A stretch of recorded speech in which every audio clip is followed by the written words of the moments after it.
Welcome back to See the Stories, where we're still here talking about skincare for children, the safe one, of course, Basically, right? we're reviewing, have we done it wrong all this time? Pretty much like questioning, am I doing this right this whole Same time or no?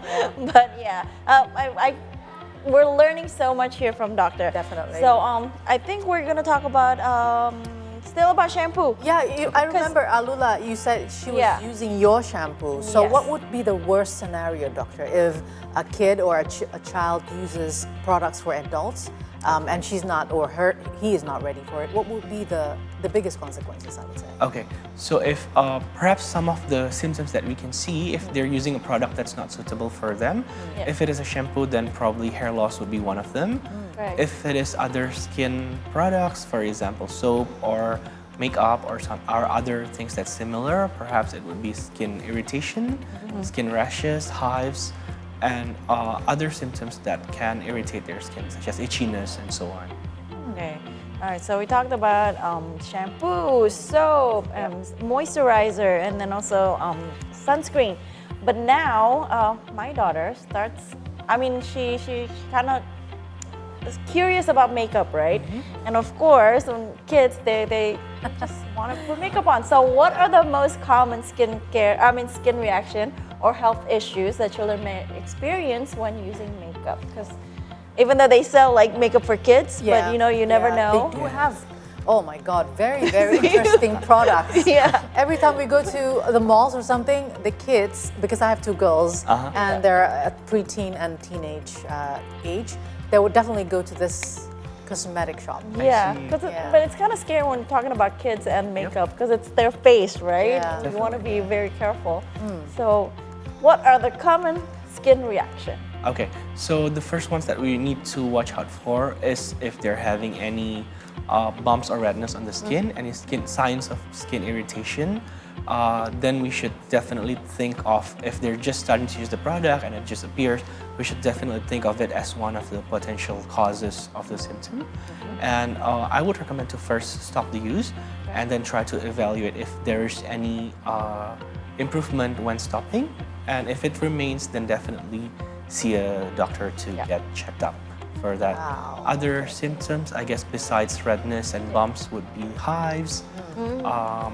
Other than that, it can be like skin peeling off also. It would appear if they are not suitable, if they're not using product that's suitable for their skin too. Yeah, this would be for you because your girls are starting to put makeup on, right? That's right, and they do their own research. They don't even ask me. They do their own research, like from internet and all that. Okay, I need to buy this because my skin needs to look glowing, more glowing than ever.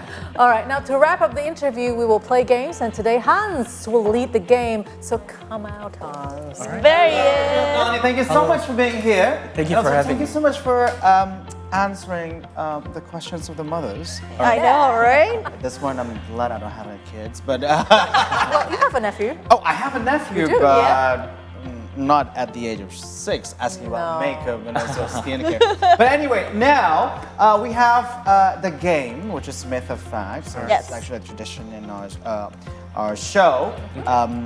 After each talk show, we would actually test these. It's actually a test for us. I see. If they did hear or they did listen to what you were actually Time explaining. to embarrass ourselves. Thank you very much, Hans. Like, did we learn anything today? So I spare you some time and also some palpitating hearts because it's only one question, and I will show you some statements about the topic we discussed today. So Ali and Yani will then guess if the statement is a myth or fact. And afterwards, Dr. Adnani would give the right answer and provide an explanation. Are you ready?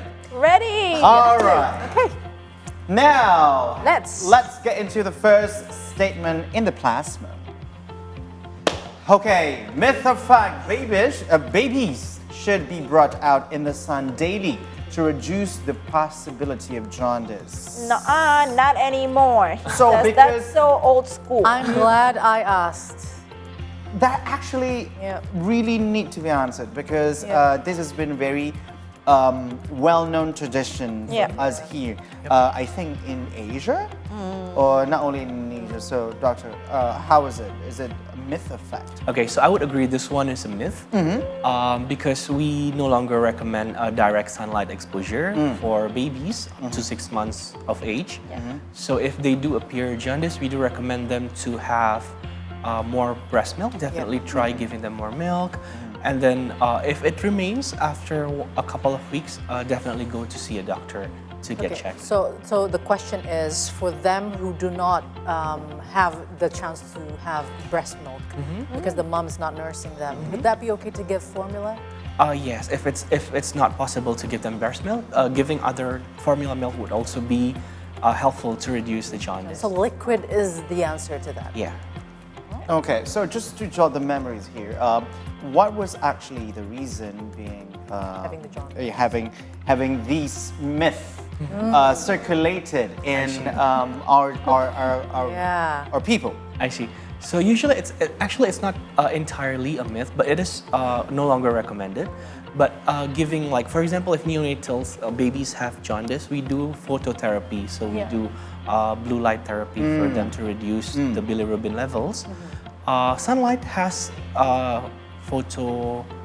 like receptors as well. So they do have that effect.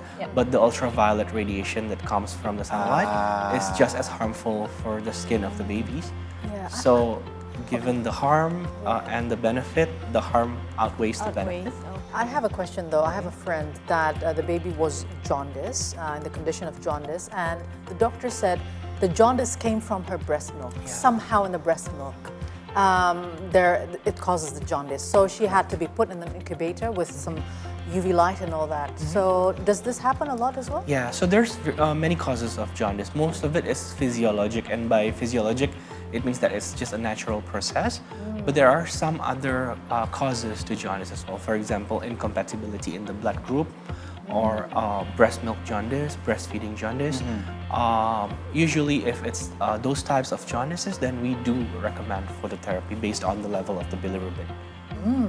So I hope it shed a light a little bit of the myth, or because it's no longer recommended. It's not entirely a myth, but it's no longer recommended. All right. So Only one? should we have another one? Okay. Can I have another one, please? Okay. Myth or fact?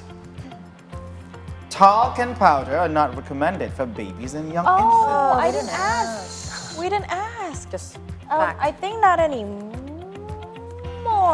Not anymore. Yeah, fact, right? Especially don't put it on your face, on kids' face in the afternoon. The compact powder. Yeah. The compact powder. Yeah, you know, in the old days we saw babies with like very white. Oh yeah, that's me. That was me. That was me. That usually happens in the afternoon, right? In the afternoon, After yeah. the shower. After the shower. Before the afternoon play dates.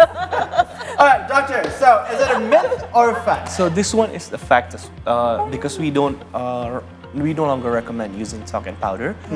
Particularly because in smaller children, there is a tendency for it to be inhaled, and that can cause lots of respiratory problems. Also, if it gets to the eyes, it will also cause vision problems as well.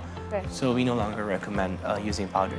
So it's not entirely affected. I mean, the concerns is not the skin, but it's actually in the respiratory system. Yes. Oh, okay. But for babies who are teething, for example, and they're eating everything, right, including their hands and legs and everything, is that okay if we apply, you know, sort of like a moisturizer that is safe for babies? Yeah, as long as it's safe to be eaten. Yeah, as long as it's safe for babies. Usually, it will take just a few minutes for it to dry out and then absorb to the skin as well. And after that, if it's safe for babies, then it's safe for them to do their oral phase, so exploring their oral phase.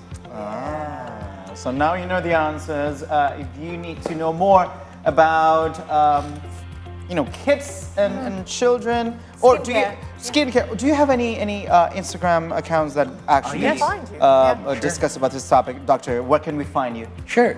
My Instagram account is Nitish Adnani, NITISHADNANI. All right, just that. Yeah. Yes. All right. You And can head fun on. fact, he was my my daughter's doctor. Really? Yeah. So I was like, hey, he's here. That's why. Another appointment session here. I know. So Don't charge me, doc.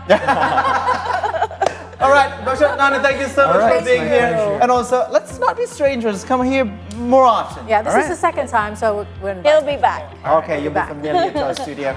And See the Source will continue after the break. Please stay with us.